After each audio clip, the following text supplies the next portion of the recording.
I Know Why the Caged Bird Sings, Maya Angelou, about the author, लेखक के बारे में माया एंजेलू, 1928-2014, एक प्रसिद्ध अफ्रीकी अमेरिकी कवयित्री, लेखक और नागरिक अधिकार कार्यकर्ता थीं।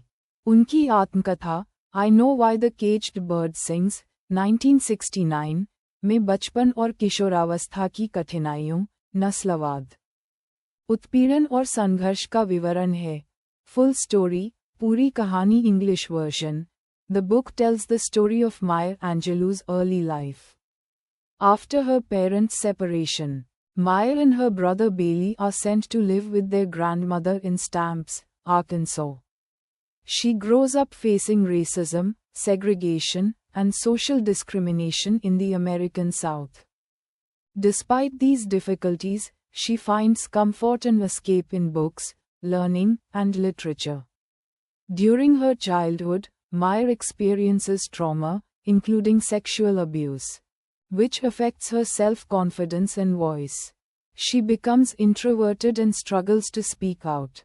Later, Maya moves to live with her mother in California, where she faces new challenges but begins to discover her voice through writing, poetry, and performance.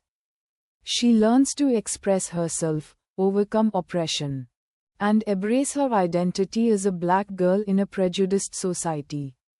The caged bird in the title is a symbol of confinement, suffering, and restriction, while the free bird symbolizes hope, freedom, and self-expression. The book is a story of resilience, courage, and triumph over adversity. Hindi version.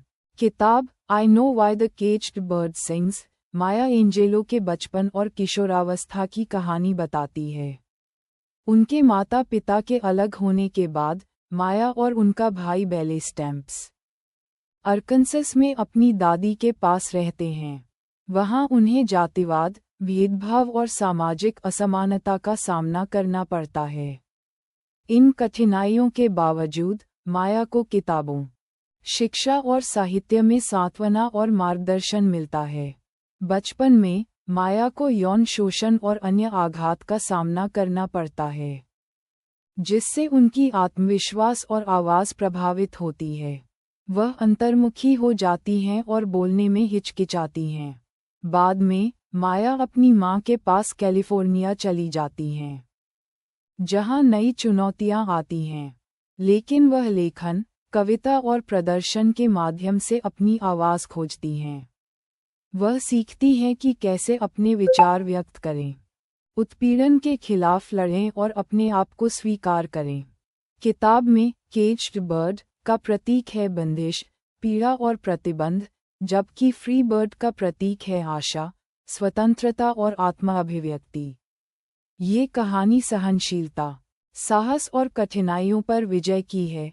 Themes, मुख्य विचार racism, The struggles of African Americans in a segregated society. अलगाव और भेदभाव का सामना। Freedom vs confinement, स्वतंत्रता बनाम बंधन। Caged bird equals restriction. Free bird equals hope. बंधा पक्षी equals प्रतिबंध। मुक्त पक्षी equals आशा। Resilience, सहनशीलता overcoming challenges and adversity. कठिनाइयों के बावजूद आगे बढ़ना। Identity, पहचान discovering and embracing one's true self. अपनी पहचान और आवाज़ को अपनाना। Education, शिक्षा knowledge and learning empower Maya. शिक्षा और ज्ञान उसे सशक्त बनाते हैं। Significance, महत्व। The book is a story of courage, survival, and self-expression. It inspires readers to fight injustice and embrace their identity. The caged bird symbolizes the struggle for freedom against oppression.